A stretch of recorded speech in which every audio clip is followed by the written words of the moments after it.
Mtazamaji, kama tulivyokuambia tumefika nyumbani kwa Dr. Manyaunyau. Tulikwambia tunakuja kuzungumza naye mambo mengi sana. Tumekaribishwa sasa hivi tumeambiwa bwana yuko ndani huko anaendelea na kazi. Kwa hiyo njoo tuweze kuzungumza naye bwana. Dr. Manyaunyau. Pita nani hapo? Chumvi ya mawe moja Mataifa. Samani kidogo. Unapoingia hapa unatakiwa uingie kinyume. Pita kinyume. Sawa. Jo. Wewe kaa hapo na msoka. Angalia usikalie kio, subiri. Kaa hapo lakini Bwana kwema bwana Dokta. Bwana kwema. Mambo anasemaje bwana? Kweli kabisa, karibuni. Asante sana bwana, nadhani ujio wetu ulikuwa na taarifa nao. Ndio. Ndugu yako ametukaribisha vizuri bwana. Ndio. Tumekuja bwana. Sisi ni Bongo 5 bwana.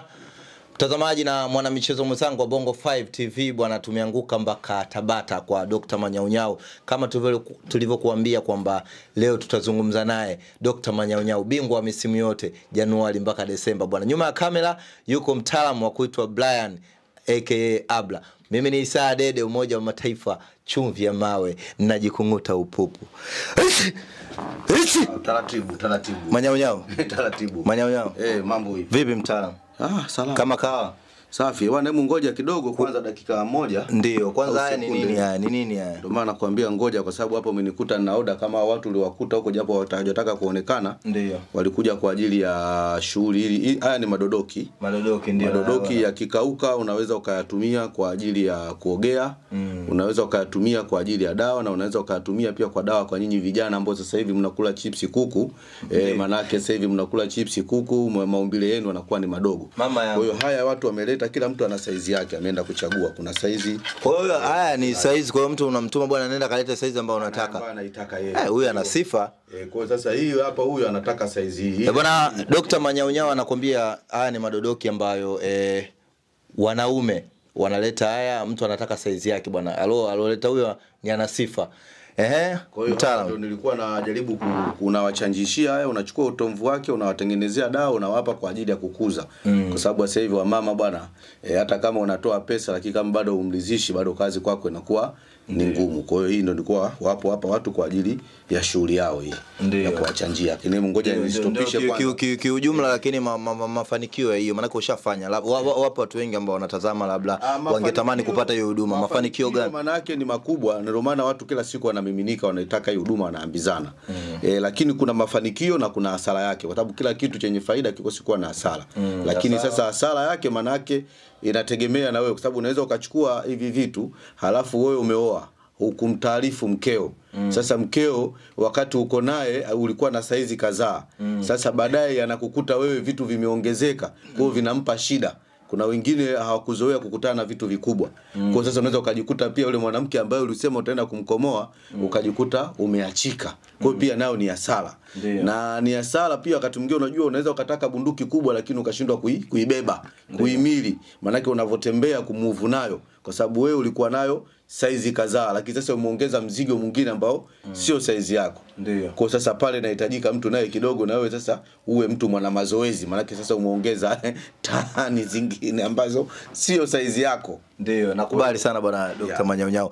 Unaweza ukaka pembeni bwana tuweze kuzungumza bwana mwanamichezo mwenzangu. Nipo na Dr. Manyaunyau, mtaalamu kabisa, bingwa wa misimu yote. Anafanya tiba nyingi kama unavyosikia hapa.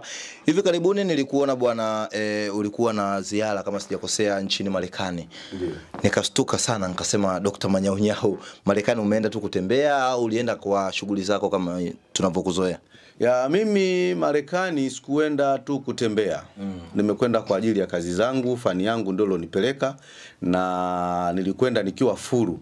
Na ndio maana hata japo nilipata shida kidogo kwenye, sababu nilisafiri na hii mizigo yangu, hata airport kwenyewe pale nao kidogo palitingishika. Unajua kusafiri na huu mzigo, kwa sababu ilibidi pale upige kiini macho mizigo hii ipite, wanakuja kushangaa mzigo. Kwa maana yake kwenye ile ile ya kusoma ile skana mzigo haujaonekana. Huu mzigo ulishindwa kuonekana na ulikwenda kule na ukarudi. Huyu anaitwa Babu Arola. Nani? Babu Arola. Babu Arola. Babu Arola. Huyu ni mtoa dawa mzuri sana, kwa maana unaposafiri sehemu za watu lazima ikichuma uende nacho. Kwa hiyo kule nilikwenda kwa ajili ya kutoa dawa. Na sasa hivi nimefungua ofisi pale kwa sababu nimeona niweke database yangu pale. Mji gani? Mimi pale nina ofisi kama miji mitatu. Ndio. Nina ofisi Ohio, Cleveland, nina ofisi Kentucky na nina ofisi Maryland. Ndio. Kwa hiyo kule kote nimeweka ofisi na nimeweka vijana wangu. Ndiyo. Na wiki inayokuja nasafiri pia naenda kuzindua ofisi yangu nyingine Norwich, London. Kule naenda kuzindua tena ofisi yangu nyingine. Ndio. Yeah. Mimi nataka nifahamu wateja sasa kule wa namna gani ambao ulikuwa unapata, ni Watanzania wanaoishi kule au wana Afrika Mashariki wanaoishi kule au ni wazungu kwa maana wa Marekani na watu wengine? Wateja niliokuwa nao kule ni watu tofauti kwa sababu shida hazina mzungu, hazina Marekani, hazina nani. Shida ni shida tu. Yoyote atakayejitokeza kwangu mimi naweza kudili naye kutokana na uzoefu niliokuwa nao. Lakini asilimia kubwa sana nilikuwa nadili na watu wetu sisi wa Kiafrika. Au ndo asilimia kubwa walikuwa wanakuja sababu kule kuna Wabembe hao, wa Kongo, kuna sisi Waswahili, Wazalamu, Wazigua, Wasambaa. Yaani kule manake ile Marekani ni zold. Kwa hapo watu aina tofauti. Kwa hiyo yoyote ambaye alikuwa akija kwa ajili ya matatizo yake mimi nilikuwa naweza kukabiliana nao. Ndio. Yeah. Mimi nataka nifahamu sasa, manake unajua umezungumzia hapo ni international hiyo. Kwa maana ulikuwa unatoa labda kwa lugha gani? Manake kuna watu wa mataifa tofauti kama ulivyosema labda wazungu ambao bila shaka watakuwa hawaelewi Kiswahili. Ningetamani kufahamu au mtazamaji wa Bongo 5 angetamani kujua. Mimi bwana nilikuwa nawakilisha lugha yangu ya Kiafrika. Kwa hiyo hata kama ni mzungu anapotaka huduma kwangu atatafuta translator wake atakuja naye.